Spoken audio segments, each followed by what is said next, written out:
আসসালামু আলাইকুম রহমতুল্লাহি ওয়া বারাকাতু। আজকে আলোচনা করব বর্তমান দেশের যে দুরবস্থা,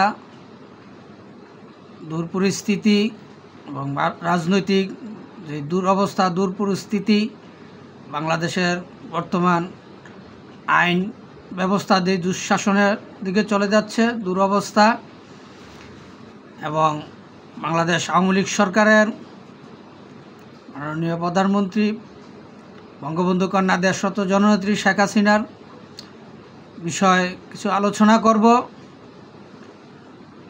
আশা করি সবাই মনোযোগ দিয়ে কথাগুলো শুনবেন এবং বিবেচনা করবেন। আজকে কেন এই বাংলাদেশের স্বাধীনতার স্থীপিত মুসলিম নেতা, বাংলাদেশের জাতির পিতা, জাতির জনক বঙ্গবন্ধু শেখ মুজিবুর রহমান সুযোগ্য কন্যা, বাংলাদেশ আওয়ামী লীগের সভাপতি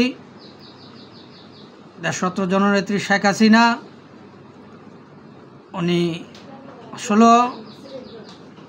উনি কী কারণে আজকে প্রধানমন্ত্রীর থেকে ক্ষমতাচ্যুত হয়ে বাংলাদেশের পার্শ্ববর্তী দেশ ভারতে আজকে অবস্থান করছেন, বিষয়ে কিছু আলোচনা করব এবং দেশ ও জাতির উদ্দেশ্যে কথা বলবো। আজকে ওনার বঙ্গবন্ধু কন্যা জননেত্রী দেশরত্ন জননেত্রী শেখ হাসিনার যে উন্নয়নের চিত্রগুলো তুলে ধরব। এই উন্নয়নের চিত্রগুলো বিষয়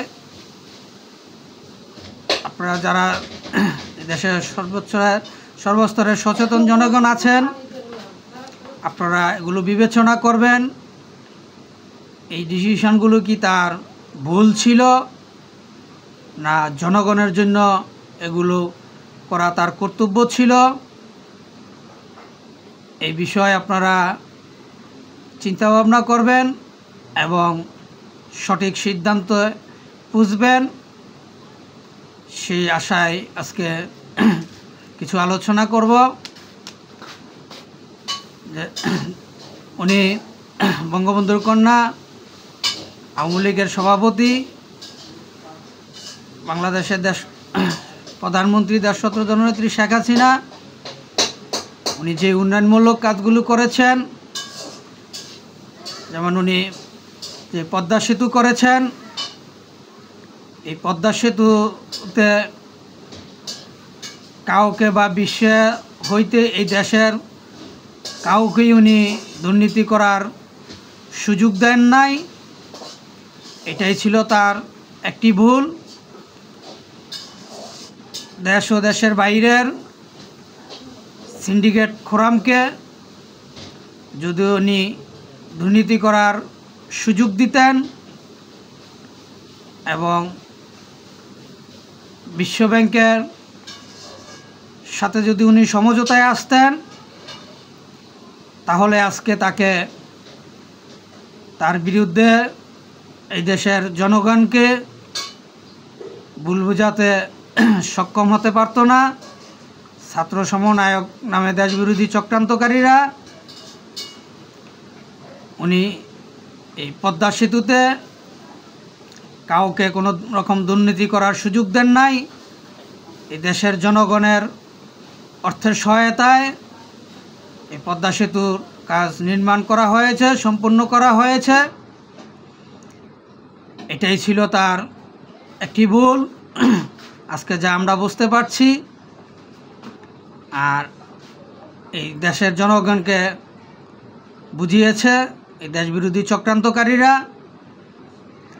তারপরে তারও আরেকটি ভুল ছিল, এই দেশবিরোধী চক্রান্তকারীদের কাছে, যেটি হয়েছে এদেশে এই অনেক বিশেষজ্ঞ ব্যক্তি বলেছিলেন যে এদেশে পারমাণবিক বিদ্যুৎ কেন্দ্র স্থাপন করা সম্ভব না। আর সেটা বঙ্গবন্ধুর কন্যা দেশরত্ন জননেত্রী মানে চ্যালেঞ্জের মুখে বলেছিলেন যে এই বাংলাদেশে পারমাণবিক বিদ্যুৎ কেন্দ্র করা সম্ভব এবং এই দেশের জনগণের অর্থায়নই সম্পূর্ণ করা সম্ভব। তো উনি সেটাও করেছেন। এই পারমাণবিক বিদ্যুৎ কেন্দ্র উনি স্থাপন করেছেন। তারপরে মেট্রো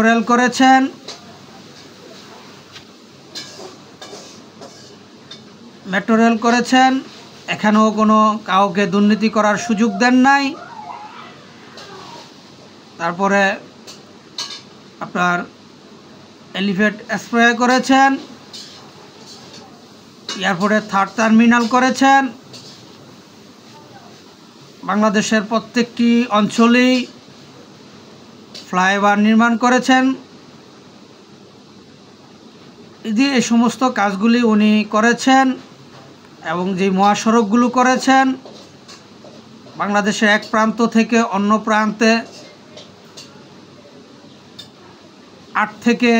6 থেকে 8 ঘন্টার মধ্যে, যাতে বাংলাদেশে এক প্রান্ত থেকে অন্য প্রান্তে মানুষ যাতায়াত করতে পারে, যোগাযোগ ব্যবস্থাগুলো উনি করেছেন।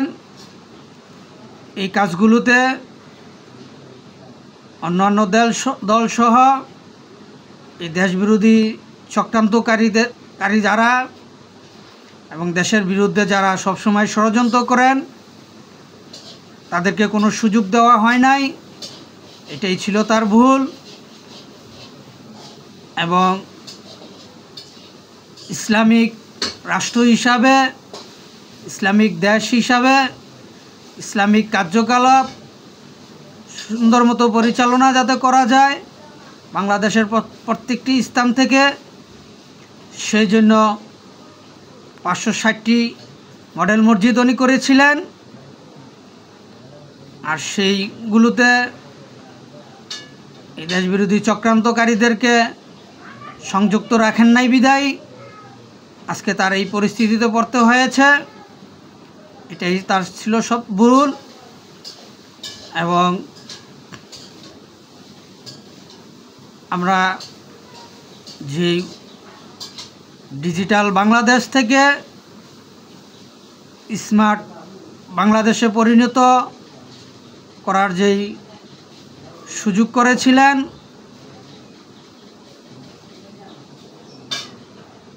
এবং উন্নয়নের অগ্রযাত্রা অব্যাহত রাখার জন্য যে কাজগুলো করেছিলেন, এগুলোতে কাউকেই দুর্নীতি করার কোনো সুযোগ দেওয়া হয় নাই, দেন নাই বিদেয়ী আজকে তার বিরুদ্ধে ষড়যন্ত্র করা হয়েছে। ছাত্র সমন্বয়ক নামে দেশবিরোধী চক্রান্তকারী, পাকিস্তানি দোসর, এজেন্ট বাস্তবায়িতকারীদেরকে নিয়ে মাস্টার প্ল্যান করে, মেট্রোপ্ল্যান করেই এই জুলাই আগস্টের আন্দোলনটা চালিয়েছে এবং এই নির্বাচিত আওয়ামী লীগ সরকারকে তারা পতন ঘটিয়েছে। আমরা যেই উন্নয়নগুলো আসলে দেশের এক প্রান্ত থেকে অন্য প্রান্তে যে উন্নয়নগুলো হয়েছে, আজকে আমরা সেই উন্নয়নের কথাগুলো কেন ভুলে যাচ্ছি? আমাদেরকে কারা ভুলতে বাধ্য করাচ্ছে? এই দেশবিরোধী চক্রান্তকারীরা এই উন্নয়নগুলো ভুলানোর জন্যই আজকে তারা বিভিন্ন ষড়যন্ত্র করছে, দেশে মপতন্ত্র চালাচ্ছে, বিভিন্ন শিক্ষা প্রতিষ্ঠানে তারা আন্দোলন চালাচ্ছে, উস্কানিমূলক কার্যকলাপ কথা বলে। আমরা আজকে এগুলো দেখতে পাচ্ছি। প্রকাশ্যে মানুষ হত্যা করা হচ্ছে, প্রকাশ্যে সাংবাদিক হত্যা করা হচ্ছে, এই প্রকাশ্যে পাকিস্তানি সেই দুঃশাসন এই দেশের জনগণের উপর প্রয়োগ করা হচ্ছে। তারপরে আরও একটি ভুল ছিল, এই ছাত্র সমন্বয়করা নামে এই দেশবিরোধী চক্রান্তকারীরা সুযোগ দেন নাই তাদেরকে সেই ভুলটি ছিল যে সারা বিশ্বে কোনো দেশের সরকারি করোনা ভাইরাসের ভ্যাকসিন বিনামূল্যে দিতে পারে নাই, কিন্তু আমাদের বাংলাদেশ আওয়ামী লীগ সরকার, বঙ্গবন্ধুর কন্যা দেশরত্ন জননেত্রী শেখ হাসিনা, উনি বিনামূল্যে আমাদের এই বাংলাদেশের সর্বস্তরের জনগণকে করোনার ভ্যাকসিন বিনামূল্যে দিয়েছেন। আর সেই বিনামূল্যে ভ্যাকসিন দেওয়ার কারণেই আজকে তার এই পরিণতি হয়েছে। আমরা সেটা আজকে বুঝতে পারছি এবং জনসম্মুখে আমরা বিভিন্ন মহল্লা স্থান থেকে আমরা জনসম্মুখে কথাগুলো শুনতে পাচ্ছি, বুঝতে পারতেছি। কারণ এই করোনার টিকা যদি এদেশে 5 টাকা মূল্য করে দিতেন, বাংলাদেশ আওয়ামী লীগ সরকার যদি, শেখ হাসিনা যদি বলতেন যে এই করোনার টিকার মূল্য 5 টাকা, তাহলে আজকে যেই দেশের পরিস্থিতি আমরা দেখতেছি বা বুঝতেছি, সেই অনুসারে এই করোনার ভ্যাকসিনের দাম হয়ে যেত অন্তত 5 কোটি টাকা। এই টাকার জন্য এই দেশের মানুষ করোনার ভ্যাকসিন নিতে পারতো না। যারা লুটপাটকারী, যারা দেশবিরোধী চক্রান্তকারী, তারা পকেটবাড়ি করতেন। আর সম্পূর্ণ দোষ এই দেশের সরকারের উপরে পড়তো। আর সেইটা এই দেশের সরকার, বঙ্গবন্ধুর কন্যা দেশরত্ন জননেত্রী শেখ হাসিনা সেই ষড়যন্ত্রকে সফল হতে দেন নাই। উনি বিনামূল্যে টিকা প্রদান করেছেন, বিশ্বের কাছে উনি একটি দৃষ্টান্তমূলক সুনাম অর্জন করেছেন। আর সেটাই এই দেশবিরোধী চক্রান্তকারীদের গায়ে আঘাত লেগেছে, অন্তরে আঘাত লেগেছে যে এইভাবে যদি শেখ হাসিনা ক্ষমতায় থেকে দেশের উন্নয়নের কাজ করে যায়, জনগণকে বিনামূল্যে চিকিৎসা সেবা দিয়ে দেয়, বিভিন্ন ভাতা দিয়ে যায়, তাহলে ওনাকে এইভাবে কেউ আর ভোটে নির্বাচন করে ওনাকে কেউ পরাজিত করতে পারবে না এবং তাকে কেউ ক্ষমতা থেকে সরাতেও পারবে না। সেইটা ভেবেই আজকে এই দেশবিরোধী চক্রান্তকারীরা, ছাত্র সমন্বয়ক নামে দেশবিরোধী চক্রান্তকারীরা, পাকিস্তানি দোসর এজেন্ট বাস্তবায়নকারীরা একটি ষড়যন্ত্র করে সাধারণ ছাত্র জনতার আবেগকে তারা একটি নিকৃষ্ট মরণবিধি অস্ত্র হিসাবে ব্যবহার করে এই দেশে একটি গ্যাঞ্জাম লাগিয়ে সরকার পতন ঘটিয়েছে। তারপরে এই ছাত্র জনতাকে ঐক্যবদ্ধ করার জন্য আজকে বর্তমান যে আইন উপদেষ্টা আছেন এই আসিফ নজরুল সাহেব, উনিও আন্দোলনের সময় বলেছেন যে এই দেশে ভারতের 26 লক্ষ লোক সরকারি চাকরি করে।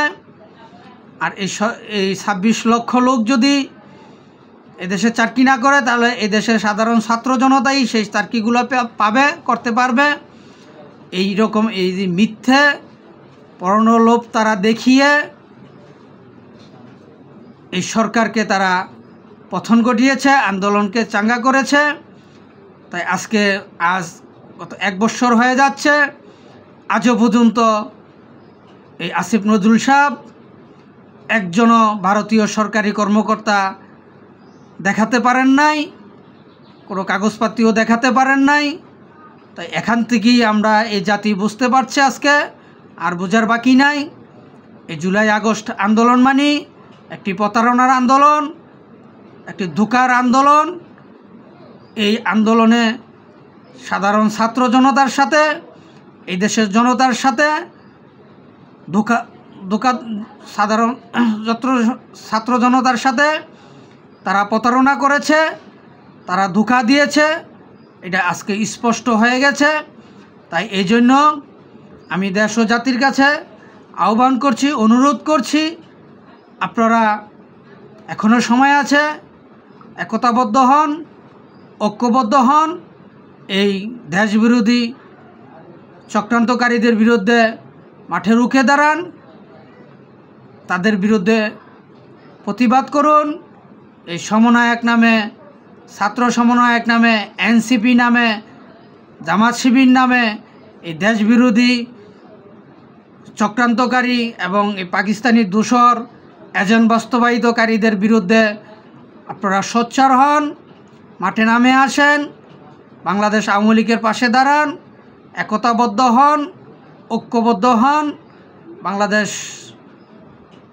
স্বাধীনতার স্থীপিত মুসলিম নেতা, বাংলাদেশের জাতির পিতা, জাতির জনক বঙ্গবন্ধু শেখ মুজিবুর রহমানের সুযোগ্য কন্যা দেশরত জননেত্রী শেখ হাসিনাকে সসম্মানে এই দেশে ফিরিয়ে আনার ব্যবস্থা করুন এবং এই ভুলগুলো সংশোধন করার সুযোগ দেন, জনগণের সেবা করার সুযোগ দেন, উন্নয়নের অগ্রযাত্রাকে অব্যাহত রাখার সুযোগ দেন। আজকে এখানে এই পর্যন্তই। আমার কথায় যদি কোনো ভুল ত্রুটি হয়ে থাকে দয়া করে আমাকে ক্ষমার দৃষ্টিতে দেখবেন এবং আমার ভুলগুলো সংশোধন করার সুযোগ দিবেন। এই বলে শেষ করলাম। জয় বাংলা, জয় বঙ্গবন্ধু, জয় হোক সর্বস্তরের সচেতন জনগণের। আবারও জিতবে আবার নৌকা ইনশাআল্লাহ। আসসালামু আলাইকুম ওয়া রাহমাতুল্লাহি ওয়া বারাকাতুহু।